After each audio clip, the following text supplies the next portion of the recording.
You put out an email, which basically caused me to give you a call and contact you to ask you. You said to conference committee members in this email that now really is the time to capitalize on police reform. You obviously think this year could very well be a game changer.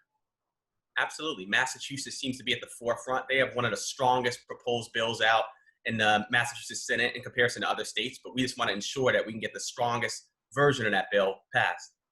What are you hearing from the committee members? Are you getting good feedback?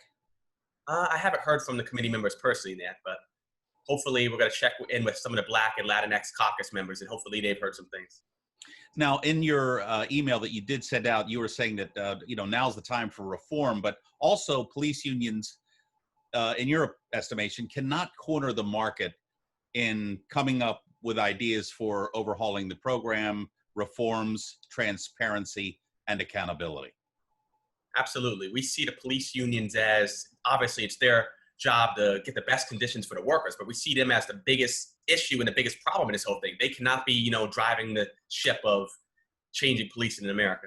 So in your opinion, is that kind of like the fox guarding the hen house? You need some outside influence in the decision-making process? Oh, absolutely. And not some outside influence, a lot of outside influences in terms of the community members, other stakeholders, everybody that's not the union. Now, you have a lot of demands in this email that you're looking for in police reform. Among them are imposing limits on qualified immunity. So let's get started on that. That's been a key demand with the NAACP for quite some time. Absolutely. The NAACP's qualified immunity is like one of the principal issues in policing in America.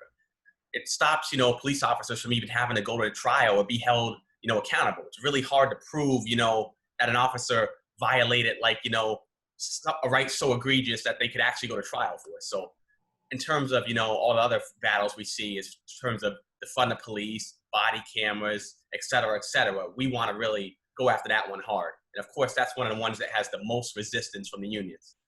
Another key demand is preponderance of evidence to even begin an investigation. In your opinion, that's ridiculous. We want to ensure that, if the evidence is there, we got George Floyd was on camera for 8 minutes. We don't want to hear, we don't have the evidence. We want to, there's been plenty of evidence. We don't want it to have, the whole world have to be there watching to prove that an officer did wrong. When anyone has their civil rights violated, we're looking to have more things put in place to ensure that justice is met. A lot of these laws, Massachusetts, one of the oldest states we have, the laws are outdated. They're meant for hundreds of years ago. So we want to ensure everything keeps marching forward to get justice for all. Yeah, it just seems like a lot of it, because of what's been going on in recent years, especially in the last 15, 20 years, it seems as though a lot of these regulations, the laws really should be overhauled because everything has just changed. I mean, everybody has cell phones now. So, civil rights, obviously, but just technologically, we have to step it up and get with the times. And then on top of that, you're looking for major reform because this behavior has got to stop. Oh, absolutely. Things can't stay static. Like, I loved Blockbuster. 10 years later, it was Netflix. We were getting DVDs in the mail. And then it didn't even last 3 years. And then we were all streaming. So that's how quick things change. Laws need to change quicker than every 300 to 400 years. What is the biggest problem in your estimation when it comes to law enforcement? We've been talking about in this conversation unions. Seems as though the police union needs some sort of reformation. Yep, I think it's just the unions getting away with justice. Like in most other fields, there's justice. Like if a doctor blocks a surgery, they can get sued for malpractice. If a stockbroker gives bad stock advice, you could end up having to go to arbitration and go to prison and pay back money. So it just seems like everyone sees police officers as the one job that no matter what you do, you're shielded from liability. That's a good point. That really is a good point, especially if you're a minority.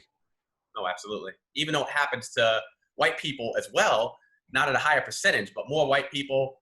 I wonder if that was caught on camera more, if more people would care. I don't know, but that's a similar related topic, but it doesn't get addressed either. Yeah, it's a topic for another day, but you bring up a very good point. Zane, thank you very much for your time. Appreciate it. And wish you luck in all the future endeavors. And please keep us up to date with any changes that may occur.